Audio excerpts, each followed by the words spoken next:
Olá pessoal, sejam todos muito bem-vindos a mais um episódio do Pode Crer. Eu sou a Thierry Elert e hoje o tema é essencial para quem quer organizar as finanças pessoais ou empresariais e alcançar os seus objetivos. Vamos entender a importância da educação financeira e descobrir como se planejar da melhor maneira, tanto na vida quanto nos negócios. É isso aí, Thierry. Eu sou o Sandro Cassiano e antes de começarmos essa conversa incrível, quero lembrar que o Pode Crer é uma realização do Sistema Comércio de Mato Grosso, presidido pelo empresário José Venceslau de Souza Júnior. E se você quer entender como sair das dívidas, organizar seu orçamento ou aprender a planejar melhor o futuro financeiro do seu negócio, fica com a gente, porque hoje é dia de dicas práticas e muita informação valiosa. E para esse bate-papo sobre como cuidar do seu dinheiro, trouxemos duas convidadas mais do que especiais. A Patrícia Capitânio, referência em educação financeira, e a Bárbara Alvarez, que é consultora financeira que já transformou a vida de muitas pessoas e empresas com seu trabalho. Sejam muito bem-vindas, meninas. Obrigada pelo convite, é um prazer estar aqui. Olá, é um prazer estar aqui para a gente falar desse assunto tão importante no nosso dia a dia, em nossa vida cotidiana. Verdade. A gente olhar para o dinheiro. Obrigada. É uma alegria tê-las aqui, porque estamos bastante curiosos para saber tudo sobre planejamento financeiro, organização. Mas para começar, eu gostaria de entender de vocês, assim, até mesmo para o público que está nos ouvindo, vendo, qual a importância do planejamento e da organização financeira na vida da pessoa ou da empresa? Para mim, eu acho que é o principal item hoje na nossa vida atrelado à nossa saúde, né? Porque todos os dias a gente se relaciona com o dinheiro. Se a gente olhar, a gente não passa mais que um dia sem fazer um Pix, né? Uma transferência, ou passar o cartão. Então, todos os dias a gente está se relacionando com o dinheiro. Então, a importância a gente precisa dar ao fato de como comer, como a gente cuidar da nossa saúde. Então, quando a gente está com o financeiro equilibrado, o financeiro acaba influenciando diretamente em todas as outras áreas da nossa vida. Na área das empresas, isso é crucial justamente para que é o coração da empresa. Então, para ter saúde financeira, que vai movimentar toda a estrutura, ela precisa ter um planejamento financeiro e estratégico. Não é só simplesmente só guardar o dinheiro, trabalhar com a poupança, né? Que muitos dos empresários ali utilizam. A gente tem muita coisa para falar aí, mas o planejamento ele é crucial dentro da estrutura financeira. E como vocês disseem, está diretamente ligado ao estado emocional das pessoas, né? É verdade, gente. Isso é muito sério. Quem está desorganizado financeiramente perde qualidade de vida, não é? E foi isso que você disse, diretamente ligado à saúde, né? Quando a gente olha hoje, o principal motivo dos divórcios é o financeiro, né? É o segundo maior índice. Exato. Quando a gente olha para a depressão, às vezes ele não está ali diretamente, mas ele influencia muito. E eu posso, com quase toda a minha certeza, dizer que é o principal motivo. Porque quando o financeiro ele não está bem, a pessoa ela se isola, ela se fecha, ela vai tentar fazer um bico, ela vai fazer uma hora extra, ou ela vai colocar, muitas vezes, a vida dela em risco para trazer um dinheiro. Ela não consegue dar qualidade para o filho, ou para a esposa, ou para o esposo, e aí ela se culpa muito por isso. Então, o financeiro, ele está atrelado em todas as áreas. Se você não tem dinheiro, como que você vai cuidar da sua saúde? Como você vai comprar um suplemento alimentar? Ou como você vai num médico, que muitas vezes você fica à mercê da questão pública? Então, o dinheiro hoje, ele está interligado em todas as áreas da nossa vida. E o quanto antes a gente se despertar para olhar para o dinheiro, mais lá na frente a gente vai colher os bons frutos disso. Era isso que eu ia perguntar para vocês, meninos, porque a gente fala a gente tá falando de adultos, né? Nós adultos aqui tendo que olhar para esse dinheiro, mas existe tudo, uma longa trajetória para trás, né? Da gente pensar em educação financeira, né? Qual que é a importância de se ter essa educação financeira e desde quando que a gente precisa pensar ou ensinar a pensar sobre dinheiro? Hoje em dia, eu, além de ser consultora financeira, também sou formada em pedagogia, né? E foi um dos meus TCCs que foi voltado para a educação financeira da educação básica. Então, isso é crucial. Desde os 3, 4 anos, eu trago isso em consultoria, inclusive, os casais que eu atendo, as famílias, eu faço um trabalho com a criança. Eu desenvolvo tudo que eu fiz lá durante 4 anos de curso, eu coloco dentro da consultoria e isso dá muito certo, porque hoje nós, como pais, né? Quem é pai, quem é mãe, aí que tá assistindo a gente não teve muitas coisas e a gente quer dar pra criança tudo que a gente não teve. E não tá errado. Só que a criança, ela precisa entender o valor do dinheiro. E esse valor do dinheiro, ela começa a entender desde pequenininha. Então, tem várias estratégias. Uma delas aí, pra falar pro pessoal, é quando a criança, principalmente o pequeno, ele não vai entender números ainda, mas ele vai entender quantidades. Então, você vai pegar o dinheiro impresso como os incas e maias faziam. Brincadeiras à parte, mas ali pegar o dinheiro impresso, mostrar. Visual, né? Exato. Então a gente precisa mostrar ali. Aí começa a mostrar as cores ali, mostrar quanto que ela tem que ter de quantidade de dinheiro. Normalmente aí entra a mesadinha, né? Que os pais começam a dar. Quanto que tem pra conseguir aquilo que ela quer. É um brinquedo, um carrinho. Então mostra pra ela quanto de dinheiro que ela vai ganhar, quantos meses, ou semanas, ou dias que ela vai ter que guardar pra poder conseguir aquele dinheiro. E, gente, dá tão certo que as crianças normalmente pedem dinheiro pro vô, pro tio, sai pedindo dinheiro pra todo mundo pra conseguir comprar aquilo ali. E ela dá o valor, o devido valor àquele presente. Então, ela entende quanto que foi, cara, quanto tempo demorou pra eu conseguir. Porque hoje em dia a criança, ela sabe que o cartão de crédito passou, acabou, né? Aproximou. E ele, não, me dá o cartão, mamãe. Não, o cartão tem dinheiro infinito na cabecinha dela. E as coisas não funcionam assim. Então, como que eu vou ensinar limite de cartão pra uma criança de 3, 4 anos? Então, a partir disso, é uma das estratégias que eu uso em consultoria pra começar a desenvolver a educação financeira pra criança que não teve. E nem nós, né? Que nós não tivemos, né? Educação financeira dentro das escolas. Então, isso faz uma diferença surreal. E tá tendo uma preocupação maior hoje em dia em relação ao passado com a educação financeira? Por conta dos pais?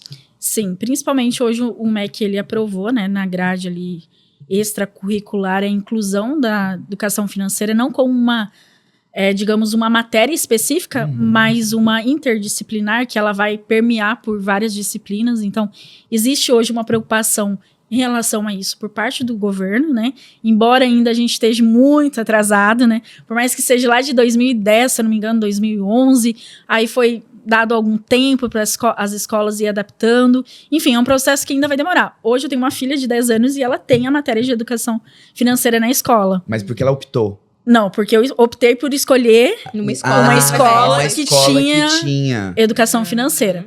E é muito legal porque ela chega em casa, ela fala, mãe, adivinha que matéria que teve hoje? Aí eu falei, aí ela falou, educação financeira, entendeu?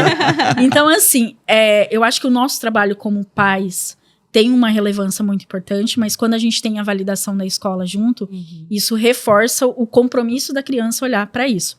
E as pessoas, elas estão tendo uma maturidade, principalmente os pais, deles reconhecerem que eles não são bons com o dinheiro. Né, que a gente não aprendeu a lidar com isso, nós herdamos ali dos nossos pais traumas, crenças, ou vivenciamos algumas dificuldades de escassez que remetem hoje a uma abundância, ou eu dou muito exemplo da comida, né, hoje nas minhas consultorias que eu faço, o principal problema das pessoas é com comida, maior gasto disparadamente o iFood com comida. E quando a gente olha quando a gente olha para esse problema da comida, a gente percebe que atrás deles tem alguns problemas, principalmente emocional.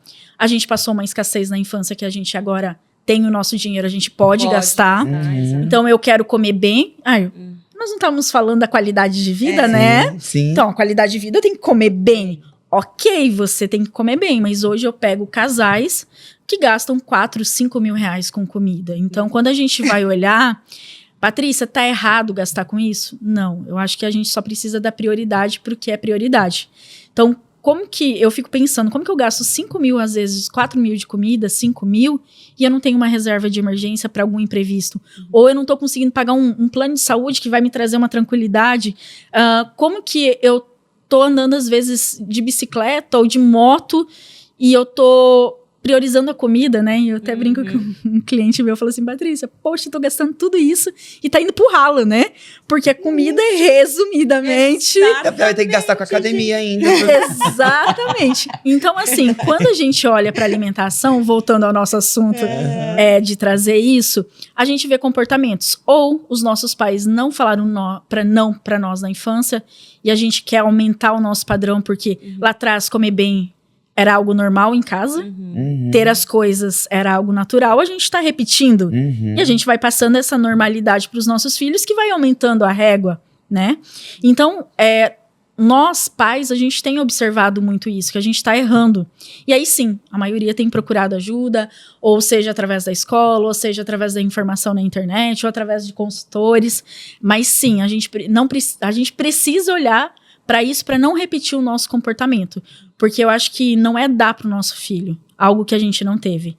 É ensinar que ele pode ter tudo o que ele quer, baseado na experiência dele. Sim. Então, eu vou só finalizar isso, mas é quando a gente dá um brinquedo pro nosso filho e ele brinca 5 minutos com esse brinquedo e coloca do lado, sabe o que significa isso? Que aquele brinquedo que você comprou era o que você gostaria de ter ganhado na sua infância. Vamos lá, eu tenho uma filha menina. Qual que é o natural? Eu ir lá numa loja de boneca e querer dar a boneca que me enche os olhos. Mas me enche os olhos a partir do momento de uma escassez que eu tive na minha infância, que eu não tinha uma boneca por ano, e olha lá. Que eu tenho até guardado até hoje, né? A gente traz, né? Então, o que faz? Faz eu olhar na minha percepção. E a criança, ela vai olhar para aquilo, não é um desejo que ela teve. Não é uma vontade que ela tem. A minha filha não gosta de Barbie. Eu falo, às vezes você dá um presente que nem você que acha que ela nem perguntou o que ela queria, Exato, né? Por quê? Porque é de uma ótica minha. Só que tudo isso envolve dinheiro. Então, eu tô falando de um presente, muitas vezes eu tô falando de uma comida que eu quero que o meu filho come, coisas que muitas vezes ele não quer comer e a gente vai pro desperdício. Então, tem várias coisas interligadas que a gente precisa olhar com muito carinho para isso, porque são ralos de dinheiro que a curto prazo pode não trazer efeito. Tá cabendo no meu orçamento, Patrícia. Só que a longo prazo, a gente tem uma garantia que a gente não vai se aposentar, né? Eu não acredito que a gente vai se aposentar pelas nossas previdências naturais aí, né? Lá na frente, essa conta não vai bater. É matemática, contra números, não argumentos. Então, sim, as pessoas estão olhando para isso porque tá apertando o nosso calo, né? O buraco é mais embaixo. Bárbara, isso que falando de tudo isso que a Patrícia comentou e deu exemplo de gastar, por exemplo, com comida e tal, né? Eu queria entender se vocês podem nos falar quais são os erros mais comuns. Quando a gente fala em planejamento ou em educação financeira, quais são os erros mais comuns que as pessoas cometem quando vão pensar em planejar? Ok, eu tenho que ter uma reserva financeira, mas aí o que eu faço? Como eu começo tudo isso, né? E quais são esses gargalos que a Patrícia estava dando exemplo aqui, principalmente? Primeiro, ele não tem a visão, ele tem vários bancos. O maior erro ele tem vários bancos, vários cartões de crédito, ele não sabe quanto que ele tá ganhando e ele não sabe exatamente, ele só sabe que tá indo o dinheiro, ele não sabe nem quanto que é o total que ele gasta. Então, ele não tem um gerenciamento desse dinheiro. Inclusive, eu desenvolvi um aplicativo, que o nome é Dash Money, onde ele tira toda essa dor do cliente, que é o quê? Fazer com que ele tenha o dashboard do seu dinheiro. Então, ele vai ter a gestão financeira inteira dele trabalhando ali. Ele vai ter todo o linkado, os cartões de crédito, as faturas, as entradas, tudo, desde a PF quanto da PJ, porque isso é uma dor absurda do empreendedor. Ele usa muito a PF com a PJ, principalmente aqueles mais antigos, né, que até então achava que era tudo o mesmo bololô só, que ele acha que não precisa de um Prolabore, ele não sabe. Perigo, né? Eu falo que ele é o principal bandido da empresa, é ele, o gargalo é ele, porque ele vai achando que o Prolabore dele é o faturamento da empresa. Não é assim que a banda toca. Então, através desse aplicativo, eu comecei a mostrar para ele nitidamente, quanto você ganhou, quanto você perdeu. O gerenciamento dessa receita é muito importante. E quando você sabe quanto que você gastou para os próximos meses, porque você faz uma compra parcelada, você esquece, acha que foi só R$100 esse mês. Não, você parcelou em 10 de 100. Sim. Então, você esquece que no próximo mês você tem outras parcelinhas pequenininhas que você parcelou, que você já está devendo. Então, quando você tem essa visibilidade, facilita muito a gestão financeira da pessoa. Que bacana. Gelli, quando você falou dos principais itens, né? Eu vou ponderar aqui, acho que a comida é disparadamente, né? O segundo é as compras parceladas. As pessoas têm um vício de comprar parcelado. E aí, até hoje eu estava atendendo um cliente, eu falei, me explica, que eu preciso entender. Qual é a lógica de você ir na farmácia e comprar aquele medicamento em 3 vezes? Porque mês que vem você vai precisar comprar ele de novo. E aí você vai parcelar 3 vezes novamente. E aí você tá com parcelamento do mês anterior. Aí você vai no outro mês, parcela em 3 vezes de novo. Então o que acontece? O parcelado, ele traz uma falsa ilusão de você poder comprar as coisas. E na verdade você não tá podendo, porque você tá comprando agora para pagar na frente, que é um dinheiro que você não sabe se você vai ter. Então a gente pode colocar aí a comida, a gente pode colocar o cartão de crédito, né, que é as compras parceladas. A gente pode colocar o imediatismo, né? Hoje, por que as pessoas não guardam dinheiro? Por quê? Porque elas querem gastar tudo na hora. Porque a gente aumenta o nosso padrão de vida. Porque pensa o seguinte, teoricamente, pela lei da educação financeira, a gente tem que gastar 50% do nosso salário com os nossos gastos fixos essenciais. Ok? Então, vou dar o exemplo. Se eu ganho 5 mil, eu tenho que gastar 2.500 com aluguel, com comida. Vestuário. Vestuário já podemos colocar ali como 30%. os 30% do não essencial. Mas eu preciso colocar combustível, meu aluguel, ou minha parcela da minha casa, meu condomínio, o combustível, a minha alimentação, a escola do filho. Tudo isso dentro dos 50%. Mas aí as pessoas falam assim, Patrícia, mas não cabe. Por que não cabe? Os nossos pais, vamos pegar lá, quanto tempo eles levaram para ter uma casa boa? Quanto tempo eles levaram para ter um carro bom? Nós, com 30 anos, a gente quer ter um carro bom, a gente quer morar bem, a gente quer comer bem e eu quero ter qualidade de vida. A matemática não fecha. Eu não quero construir isso, eu já quero Não, hoje. eu quero começar desse jeito. Eu não quero sofrer, eu não quero abdicar de algumas coisas ou fazer alguns nãos que vão ser cirúrgicos. Eu quero já começar top. E aí a gente aumenta o nosso padrão de vida. Então, a maioria dos meus clientes hoje na consultoria, eles têm em torno de 60%, 70% comprometido com o fixo. Ok? Aí a gente tem a lei de 30% dos gastos variáveis. O que é o gasto variável? É meu iFood, a roupa que eu preciso comprar, o sapato que eu tenho que comprar, as coisas da minha filha que eu preciso comprar, então tá dentro de 30%. O lazer, o restaurante, a ida na Chapada, que de vez em quando a gente tem que ir, poxa, né? Vai cervejinha no final de semana. Exato, vai que O eu vou amanhã, entendeu?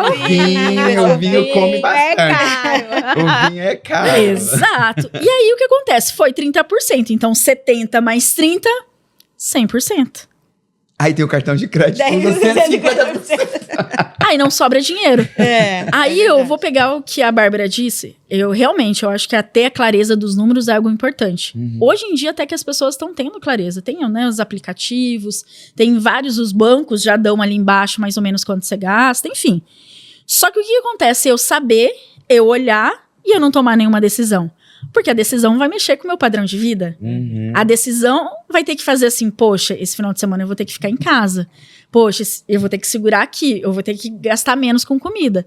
Então, pra gente ter uma vida financeira organizada, a gente precisa ter a clareza dos números, mas principalmente ter a gestão dos números e entender que a organização financeira é uma parte de um planejamento financeiro.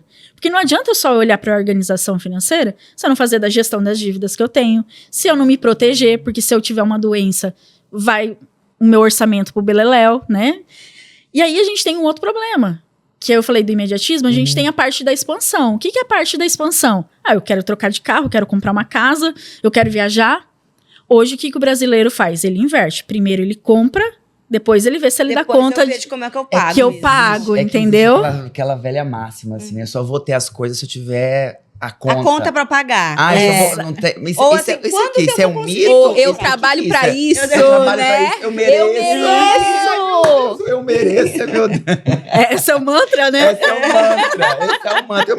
Eu trabalho tanto, eu mereço. Mas isso mexe muito com a psicologia do dinheiro, né? A parte psicológica, ela conta muito. Então, quando a gente entende, quando a gente visualiza aquilo ali, o fato da gente estar vendo para onde está indo o dinheiro, é muito mais fácil da gente descobrir qual é o gargalo da nossa vida, seja alimentação, seja as comprinhas, porque as comprinhas também emitem um porquê, igual quando a gente vai procurar um nutricionista, falando ali de comida, mas na mesma sintonia com relação ao dinheiro. O nutricionista que tem aquela dieta restritiva e tudo mais, Você consegue acompanhar a vida toda aquilo ali? Não vai, você vai conseguir uns 3, um tempinho. A mesma coisa acontece com a psicologia do dinheiro. Você não tem como também cortar tudo. Ah, não, nunca mais vou comer nada no iFood porque eu preciso. Não, você pode comer no iFood, mas você vai ter uma meta. Você vai ter em cima do seu faturamento, do dinheiro que você entra, para você conseguir comer aquilo ali. Em vez de você comer todos os dias, você vai comer 2, 3 vezes na semana, no máximo. Por exemplo, a gente, no planejamento financeiro pessoal, a gente divide também, assim, olha, tantos reais por mês vai ser iFood, tantos reais por mês eu vou gastar em tal lugar. Tem que fazer metas. Exato. Para cada objetivo financeiro que você tenha, seja para comida, seja para compras variáveis, você tem que ter metas. Ah, então eu vou deixar de comprar o lookinho para comer esse iFood aqui que eu tô precisando. Sim. Então você faz essas trocas. O tempo também foi impregnando na sociedade essas crenças, né? E que parece que é senso comum. Eu falei brincando do boleto, mas eu escuto muito isso. Ah, eu só vou conquistar algo na minha vida se eu tiver a parcela, se eu tiver o boleto, né? É porque aí entra no sentimento, né, da escassez. Quando você acessa a escassez faz você achar que você nunca vai ter condição de você guardar dinheiro. Mas era isso que eu ia perguntar, mas desculpa eu te interromper, porque tem a ver com isso que o Sandro falou. Porque a impressão que eu tenho quando a gente conversa assim, sobre dinheiro com amigos e tudo mais, é porque tá bom, eu vou trocar um carro. Mas se eu não fizer esse financiamento agora com um juro muito mais alto, eu nunca vou ter o dinheiro, nunca vou conseguir juntar esse dinheiro para eu dar uma entrada no mito, carro, né? Condicionamento, não é? Até porque depois que você aprende sobre rentabilidade e investimento, você vai ter certeza que aquele dinheiro vai render muito mais e você vai poder planejar coisas muito maiores. É porque assim, a gente tem que sair E é aí que entra a educação financeira e a consultoria. O papel importante disso na vida das pessoas, é para poder fazer o dinheiro trabalhar para você e não o contrário, porque aqui nesse caso do boleto é você que está trabalhando para o dinheiro. Quando você trabalha com investimento, entende que a renda é o que você precisa para o futuro, para uma aposentadoria e tudo mais, você faz com que o dinheiro trabalhe para você e aí você tem prazer, principalmente quando eu me deparo com muitos endividados, né? Eu tenho vários clientes que começaram comigo endividados e qual que é o processo? É você ensinar ele a investir. Bárbara, mas eu tô devendo, tá? A gente vai pagar, a gente vai fazer uma renegociação, mas a gente precisa mostrar para ele como funciona a mentalidade de um investidor. Então, não adianta eu pegar o cara que tá endividado e simplesmente fazer ele pagar todas essas renegociações e sentir que ele tá vivendo para pagar boleto. Aí eu corto tudo dele, todas as alegrias que ele tinha e vai falar assim, gente, você é louca, eu não vou seguir. É igual o nutricionista, o nutricionista restritivo, ele não vai fazer esse acompanhamento pra vida. Agora, quando ele começa a ver o dinheirinho, os 10 reais dele começa a render, poxa, você dormiu, acordou, rendeu ali 2, 3, poxa, agora eu consigo pagar uma conta de água com esse dinheiro, eu consigo pagar um lanchinho, consigo pagar uma pizza. Quando ele vê essa rentabilidade crescendo, é aí que muda a chavinha. Então, é da mesma forma que quando você tá emagrecendo com saúde, aí você vê, poxa, agora eu sei a comida que me faz bem, que eu posso comer um docinho, mas se eu treinar tantos dias, eu vou conseguir ter o meu peso ideal, eu não vou deixar de fazer aquilo ali. Então, nada mais é que a consultoria, ela vem justamente para que a gente tenha tudo que a gente quer, mas de forma planejada. Você tocou num assunto que acho que para quem assiste a gente, acho que vai querer saber disso. Você falou assim, tem clientes endividados. Muitos. A consultoria financeira e educação financeira, ela é acessível para todos? Com certeza. Sim, com certeza. Porque assim, o que a gente precisa entender? O que eu falo para os meus clientes que estão endividados. A dívida, ela é uma consequência. Ela não é um problema. As pessoas acham que dívida é um problema. Não é. Ela é uma consequência. Qual que foi a consequência? Eu tive um problema de saúde, eu fiquei desempregado, passamos por uma pandemia, ou que é... descontrole. Na maioria dos casos, a receita sempre está menor do que a despesa, então todo mês fica faltando um pouquinho, ficando um pouquinho, que lá no final dá um montante, né? Eu tenho, por exemplo, vários clientes meus que são servidores públicos, né? Que hoje é uma das classes mais endividadas que a gente tem hoje no estado, é o servidor público.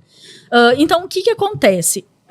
Primeira coisa, ele precisa entender que a dívida é uma consequência. e a gente precisa tratar a causa.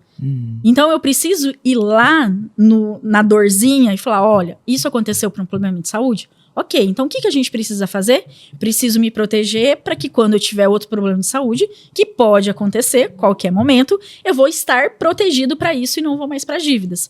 Então, hoje o valor da consultoria, ele é um valor acessível. As pessoas têm um mito que é caro a consultoria. Que é só não. pra grandes empresários. Não. Grandes É milionário, tem cliente que... Quem tá pedindo concordata, né? Que é multinacional tá pedindo concordata. A gente fala que é um processo de acordo com o perfil. Exato. Né? Quando a gente tem um perfil de endividado, ele vai pagar pelo preço coerente ao orçamento dele.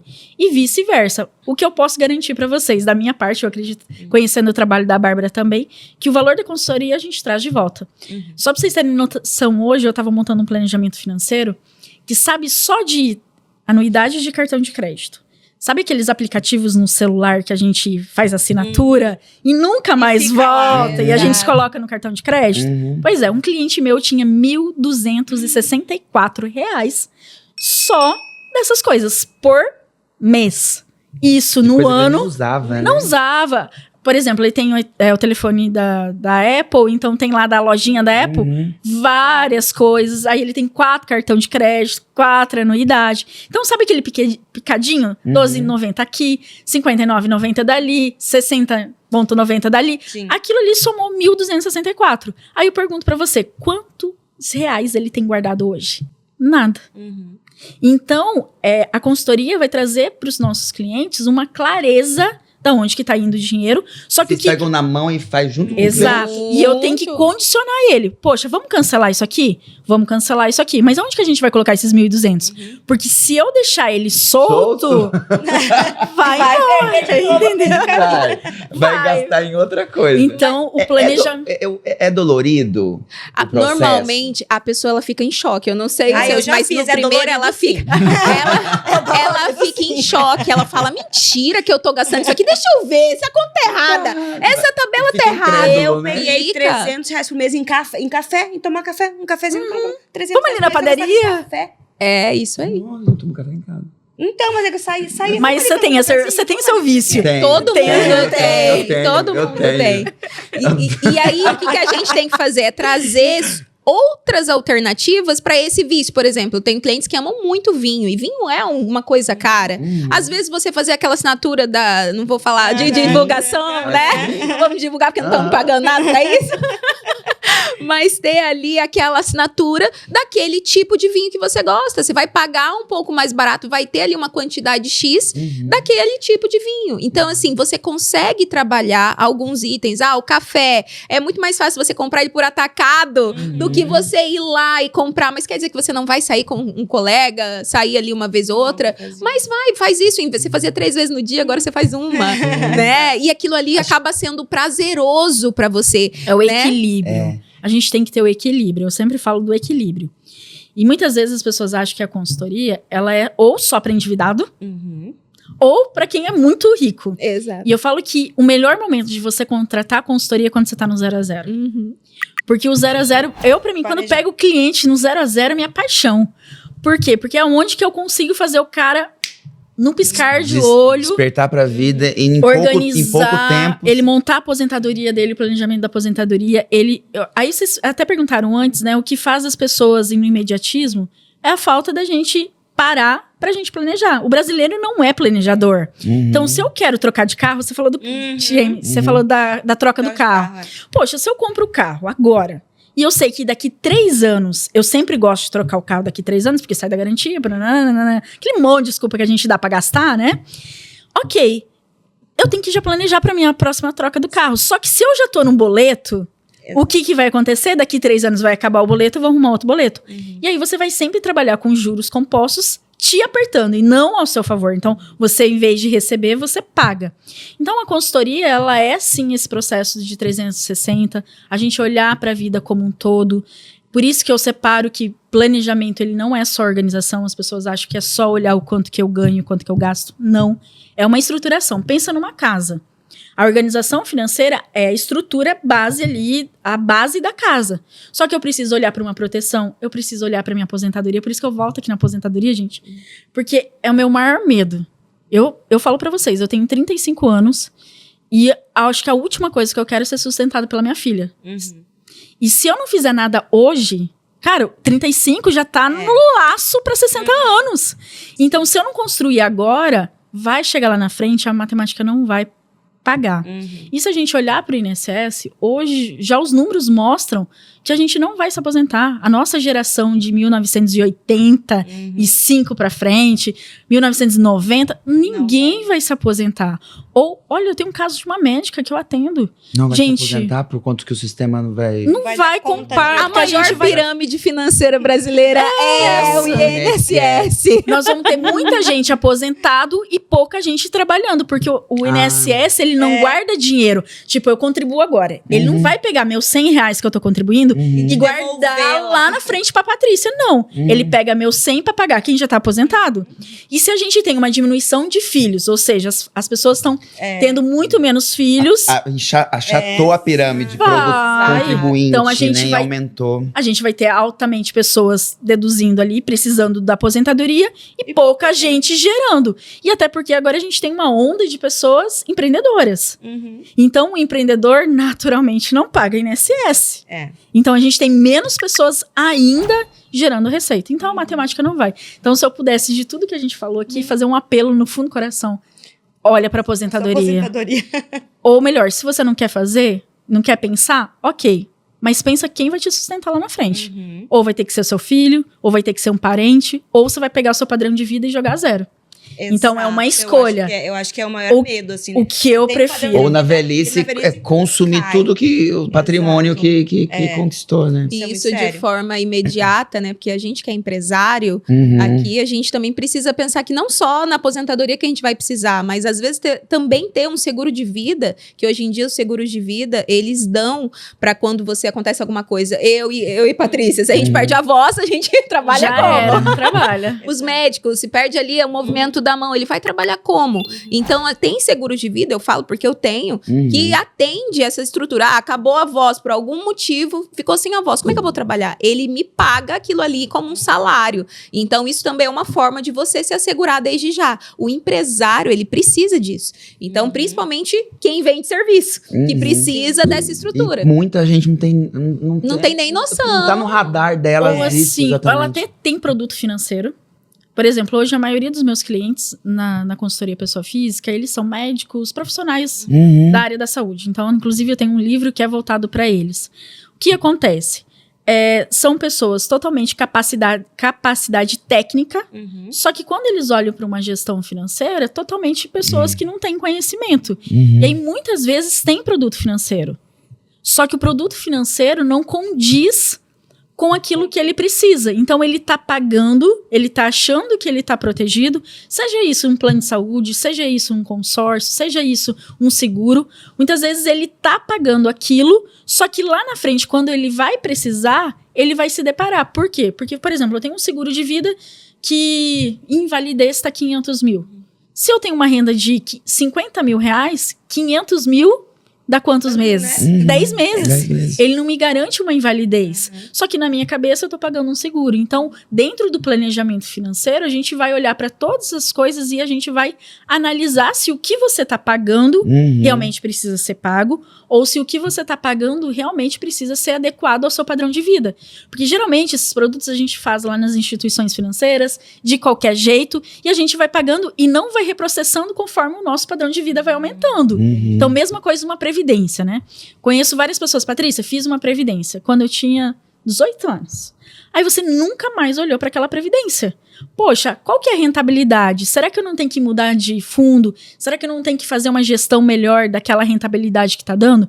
Porque o mercado financeiro muda. Então, a gente também precisa olhar para os nossos produtos financeiros que a gente paga de um modo estratégico. Se realmente está fazendo sentido eu pagar ou eu tenho que procurar no mercado outra coisa. Então, a consultoria, volto a dizer, não é só sobre orçamento, é a gente olhar para esses 360 e, principalmente, planejar. Eu saí do senso imediatista e a gente tem vários clientes que não tinham R$1 guardado, que hoje tem 100, 200, 300 mil, porque a hora que ele virou a chave do que estava Começou a ter levando prazer ele. em guardar Exato. do que em gastar. E ele vai Exato. Começou a assim, ter, ó. sentir prazer assim. Olha! É porque a gente libera o mesmo hormônio. Uhum. O mesmo hormônio. Por isso que facilita. A serotonina, você vai ficar feliz. É Você o vai hormônio pros da dois felicidade. Aham. Então, porque o gasto é pra pegar um dia difícil. Ou então, tô feliz, vou comemorar, vou brindar com os amigos. Esse mesmo hormônio, ele é liberado quando você vê o rendimento caindo na tua conta. O dividendo, quando cai, é uma alegria. Você fica contando ali os dias para aquele dividendo cair. Máximo. Então a gente libera o mesmo hormônio. Por isso a gente consegue fazer essa virada de chave. Eu não sei em qual Instagram que eu vi, se foi da Paty ou se foi no seu, que existem inúmeros mecanismos que podem trabalhar pela gente, né? A questão da milhagem, né? A questão de viagem. Acho que foi no meu. Foi no seu, acho que foi no É que seu. eu sou especialista em milhas hoje. Foi exatamente. Quando eu olhei, eu falei assim, eu vou perguntar pra ela quantos mecanismos que Que existem existem, né? Pra gente pra fazer poder- trabalhar pra gente, né? Que a gente não tem a mínima noção, né? Hoje, só para vocês terem noção, o cartão de crédito corresponde a só 20% das estratégias de milhas que tem hoje no mercado. E aí você pensa o seguinte, mesmo os 20% tem muita gente que tem cartão de crédito muito ruim. Uhum. Porque eu quero facilidade, porque é cômodo, porque é digital. Então, assim, a gente perde muito dinheiro. Porque pensa o seguinte, se eu já tenho um cartão de crédito, eu já estou utilizando, custa eu ter um bom cartão de crédito para eu ter um benefício? Será que não falta, às vezes, a gente largar o Instagram, largar aquele momento de aleatório que a gente fica lá e procurar conhecimento, buscar qual que é o cartão de crédito que eu posso ter? Porque, às vezes, dentro do seu banco, tem vários cartões de crédito que só falta você falar assim, ô, meu gerente, Eu quero. tem como migrar meu cartão de crédito? Porque ninguém vai ficar pedindo, você tá com esse cartãozinho, poxa, esse cartão não te dá milhas. Não vai. Não vai. Se a gente não olhar para nossa vida financeira como um protagonista, o que vai acontecer? Não vai vingar. Então, por exemplo, o cartão de crédito hoje são mais de 800 milhões de reais, de pontos, na verdade, que todo ano expiram porque as pessoas não utilizam ou não sabem utilizar. E aí poderiam estar viajando, porque aí pensa o seguinte, eu pago a viagem, eu gasto pela viagem, enquanto que eu poderia estar economizando o dinheiro dessa viagem para minha aposentadoria. É verdade. Entendeu? Então, E os gastos que você tá tendo no cartão gerando pontos, você pode estar viajando. Só que aí que tá, o cartão de crédito é uma opção. Hoje, quem não tem cartão de crédito consegue viajar com milhas. Exato. Só pra você ter noção Nossa, o quanto eu não que é tinha- eu mito. não tinha esse conhecimento. Hoje você pode alugar um hotel, pagar uma hospedagem com milhas. Você pode alugar um carro com milhas. Você pode ganhar dinheiro com milhas? Pode ganhar dinheiro com milhas. Então é um mundo de universo que, se você se dedicar, se você parar ali para entender, se você pagar um curso ou pagar um consultor que pode acelerar isso. Patrícia, você quer dizer que entre um curso e um consultor, cara, o consultor vai te dar mastigado. O curso você vai ter que parar, ouvir, reler, ler, enquanto que o consultor vai falar, baixa esse aplicativo, Aham. olha isso aqui, olha essa pegar na promoção. mão. Até porque tem Exato. perfis, né? É Tem pegar na pessoas ali que também não tem, tá com o nome sujo e ela não tem a disponibilidade do banco, do gerente de banco quer nem ver ela, né? Só pra pagar a dívida. É. Tem outros cartões também que ela consegue liberação sem precisar do gerente de banco, entre outros itens. Tem cartão com nome negativado que às vezes você consegue, que gera milhas. Aí, assim, é entender os caminhos, né? A informação tá ali, né? Basta quem for correr atrás para saber. Meninas, eu queria falar um pouquinho da questão de empresários, né? O nosso público, ele é formado por muitos empresários, né?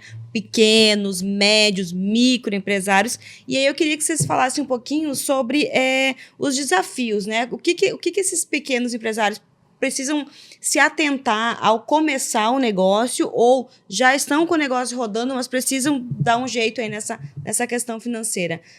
Como é que... Bom, para começar, quem está começando o negócio, o que precisa prestar atenção nessa questão financeira? Primeiro, não misturar a PF com a PJ, pelo amor de Deus. Primeiro de tudo, é a parte mais fácil que ele precisa. Ter uma conta PJ, receber por ela, e aí sim, tirar o Prolabore, ou os lucros depois no final, você tem uma porcentagem ali para você tirar. Esses lucros você tira depois, mas tem que entender que você é um empresário e você é um funcionário da sua própria empresa. Você não é o dono do faturamento inteiro, porque você acaba virando bandido. Então, esse daí seria o primordial. E o segundo é ter um business plan, que é um plano de negócios para entender como funciona. Eu falo que o business plan, ele é a coluna vertebral da tua empresa. Se você tem um business plan, você sabe exatamente o que você vai precisar executar. Você vai ter as suas metas ali muito bem objetivadas, com um plano de ação. Você vai descrever quais são seus serviços, seus produtos, porque tem empresários que vendem 180 produtos e nem sabe ali qual estratégia usar. Você tem que saber se você está ganhando nos seus produtos por giro ou por margem. Se você está ganhando por giro, você tem que fazer a estrutura para vender um pouco a margem junto. Então, tem que vender os dois tipos de produtos. Não é a venda casada, tá, gente? A gente chama de produto empacotado nas finanças. Então, a gente tem várias formas de você trabalhar para que o seu prolabore, o seu faturamento dê muito mais do que você imaginou. Atinja as suas metas e as suas metas ali ultrapassem os seus objetivos, que o objetivo é esse, né? Ganhar dinheiro, lucrar. Lucrar. Sem falar que ainda precisa pensar, além da lucratividade, de expansão, Exato. de investimentos, né, de seguros, né? Tem tudo isso. De sustentabilidade da empresa a longo prazo, né? Isso. Aí entra todos os planejamentos que a gente acabou de falar aqui. A PF e a PJ, elas têm praticamente a mesma estrutura. O que vai mudar é os processos internos. Porque a empresa, ela tem processos ali que elas precisam ser cumpridos. Agora, a PF e a PJ, se for falar, planejamento financeiro é para as duas. A coluna vertebral de uma é diferente da outra, mas o planejamento, ele é primordial. Eu sempre falo com meus clientes uma frase. Guardem essa frase aqui. Na nossa bandeira está como? Ordem e progresso.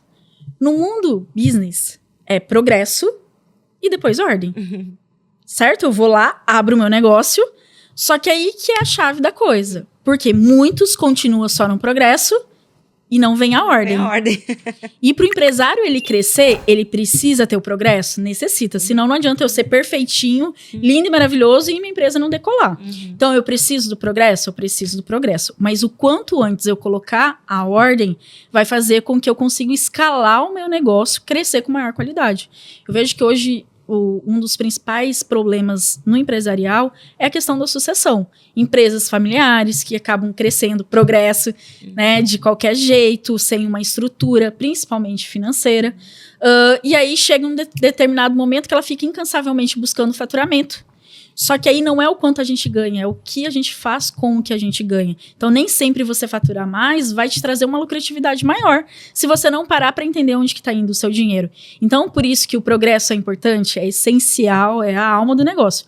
Mas a ordem também vem para, poxa, onde que está indo o meu dinheiro? Será que eu não estou desperdiçando? Será que eu estou cobrando o preço justo? Será que eu não estou pagando muito imposto? Será que tem meios de eu fazer o meu projeto de expansão, que às vezes eu estou olhando 5 anos, dá para fazer agora se eu estruturar o meu financeiro?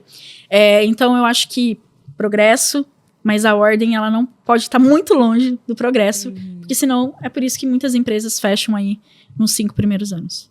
A gente falou de reserva financeira para pessoa física, né? De termos a expectativa de nos aposentarmos em algum dia, né? A empresa também precisa ter? Como é que funciona isso dentro de uma empresa? Essa questão de reserva, de planejamento, como vocês falaram, de expansão, né? Como é que funciona essa questão de a gente comentou ali, bota tudo numa poupança, né? Como que a empresa faz isso, né? A gente ouve falar muito de pessoa física, de planejar pessoa física. A empresa também tem esses planejamentos todos? Quer que eu fale?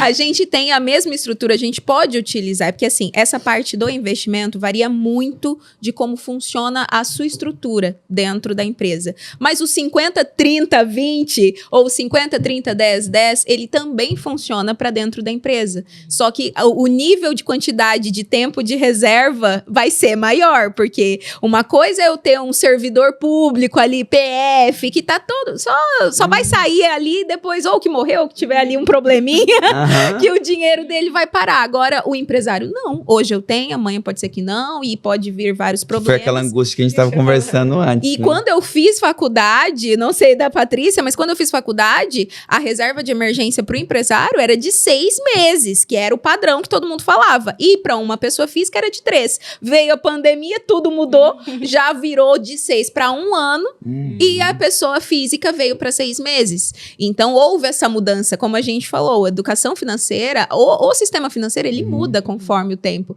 Então, hoje, para dizer, a gente precisa ter uma reserva de emergência para o empresário de 1 ano do custo fixo dele ali, para ele manter a estrutura, para ele pagou, zerou no 0 a 0. Quanto que é o seu custo no 0 a 0 por mês que você tem, e desse custo você multiplica ele por 12, que é o que você tem que ter guardado numa reserva de emergência líquida. O que é o líquido, para quem não tem muita noção? Liquidez diária é o dinheiro que eu posso colocar e tirar com uma quantidade de dias muito curtos, até no máximo 5 dias, que a gente chama de D mais 5, é o máximo de período que a gente pode considerar como uma liquidez diária, que é, poxa, deixei ali meu dinheiro rendendo, eu tenho até desse dia mais 5 para receber esse valor, porque o empresário, ele precisa de giro, né? Sim. O fluxo de caixa dele, ele precisa girar. Então, dentro dessas possibilidades, a reserva de emergência tem que ter ali, dentro dessa quantidade de tempo. E planejamento financeiro, tem diferença de curto, médio a longo prazo? Tem, totalmente. E quais... Eu ia falar, mas depende de cada coisa ou a gente define o que é curto, médio? É que assim, a gente começa da premissa de quais são os seus objetivos. Aham. E tem objetivos que eles são totalmente a curto prazo. Por exemplo, tem os meus clientes, tem algumas coisas que eu não negocio com eles. Qual que é as coisas inegociáveis? Proteção e aposentadoria. Você querendo ou não, eu vou te forçar a você olhar para esses pontos, porque senão a viagem ela vai ser importante. A troca do carro vai ser importante. Eu quero mudar de casa, vai ser importante, porque são coisas do nosso padrão. Mas eu prefiro ser um pouquinho da chatinha agora e ele chegar na aposentadoria e me agradecer, ou ele tiver um problema de saúde e ele falar assim, Patrícia, cara, aquela proteção, aquela estratégia que você criou pra mim deu resultado e obrigada, do que o cara simplesmente trocar de carro, que pra ele já tá natural trocar de carro, não vai implicar. E eu vou puxar a orelha um pouquinho, no sentido, a Bárbara falou da pandemia, né? A gente passou por uma pandemia tem quantos anos? 2 anos, né? 2 anos. Quantas pessoas foram impactadas financeiramente? Muitas, né? Muitos empresários fecharam, muitas pessoas perderam emprego. E o que a gente fez de diferente de lá pra cá? Acho que não estamos muita coisa, não. Nada! Voltou tudo Os empresários estão normal. sobrevivendo de novo, Estão né? sobrevivendo. A maioria. Só que qual que é a certeza que eu tenho que não virá outra pandemia? Nenhuma. Então, se eu aprendi com a dor, o que eu tenho que fazer? Pegar a lição da dor e falar, poxa, eu vou fazer de diferente. Por quê? Uma pandemia vai vir, ou uma gripe de tal, ou sei lá, a gente tem tantas coisas que pode acontecer, ou também questão política que pode acontecer alguma mudança. Então, são vários fatores que a gente tem. Vamos pegar climático, vai que acontece alguma coisa com Cuiabá. A gente estava falando sobre... pegar fogo, né? Vai que pega fogo. Vai que pega fogo, Cuiabá. Então, assim... Tem que ter recurso pra refrescar. São várias situações que a gente precisa. Então, olha lá. A gente teve uma dor muito dolorida e a gente não tá fazendo nada de diferente. O que vai acontecer? Vai vir outro problema, aí a culpa é do universo, novamente. Poxa, uma vez eu O ser errar... humano tem essa Exato. Não tem o poder da autorresponsabilidade, né? responsabilidade. Então, assim, eu tenho um problema, eu vivi o problema e eu não quero fazer nada de diferente. Errar uma vez, até que vai por falta de conhecimento e vivência, né? Agora, errar 2... aí já é uma consequência de falta de maturidade nossa. É verdade, é verdade.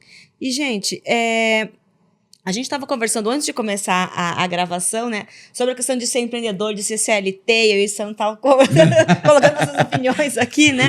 E aí, a gente estava falando que o empreendedor, o empresário, ele é um ser muito evoluído, porque assim, para você ficar naquele dia, todo dia, né? Lutando para deixar aquele negócio em pé, né? Fazer a coisa funcionar. Mas é também uma ferramenta para se alcançar a liberdade financeira. Eu quero que a Patrícia estava falando para a gente antes. Ela está super feliz que ela é uma empreendedora e tal, que ela gosta de ser isso.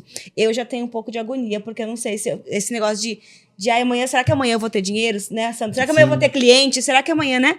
Mas é uma ferramenta de liberdade financeira também ser empreendedor, na opinião de vocês? Olha, eu falo que a mentalidade, nem todo mundo está preparado para ser empresário, ponto. Tem pessoas que não nasceram para ser empresários porque ela não tem uma mentalidade resiliente. Eu falo que o empresário, ele é resiliente todos os dias e ele tem que gostar de desafios. A partir do momento que você tem essa mentalidade, você não tem... Até porque o empresário, ele não tem um teto de ganho. Sim. Então, ele sabe que se ele se dedicar, se ele trabalhar de manhã, de tarde, de noite, agora, ele custar um pouquinho dos dias livres, enquanto tá todo mundo bebendo e tudo mais, ele vai ter uma vida muito mais tranquila. Então, a gente trabalha, arregaça as mangas agora para depois a gente ter uma vida tranquila, uma saúde financeira no futuro.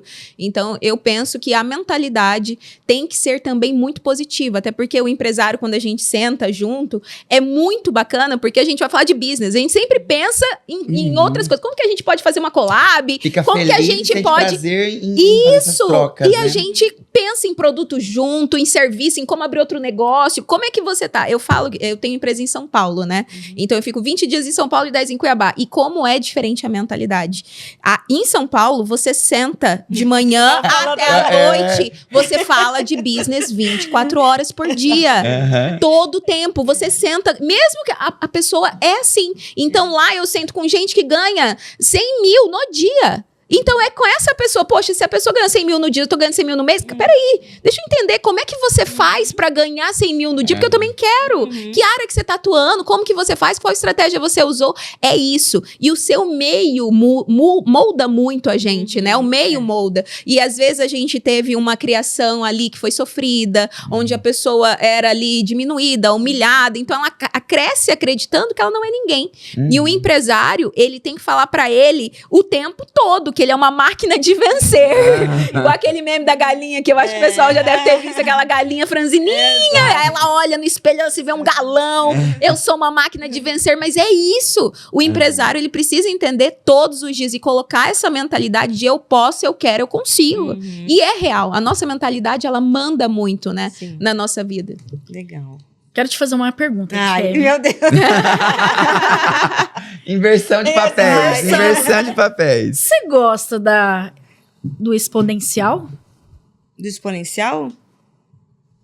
Sim. Exponencial, gente. Boiei nessa. Exponencial? Exponencial, além do limite, É, né? além Se ela gosta do exponencial, do Gosto de- crescimento Isso, exponencial. de- exatamente. Gosto. O que acontece? Quando você é CLT, você pode até trabalhar mais. Mas geralmente a sua receita é a Não mesma. vai mudar, né? Não vai mudar. Exato. Então você ama de paixão aquela coisa que você faz, aquele trabalho,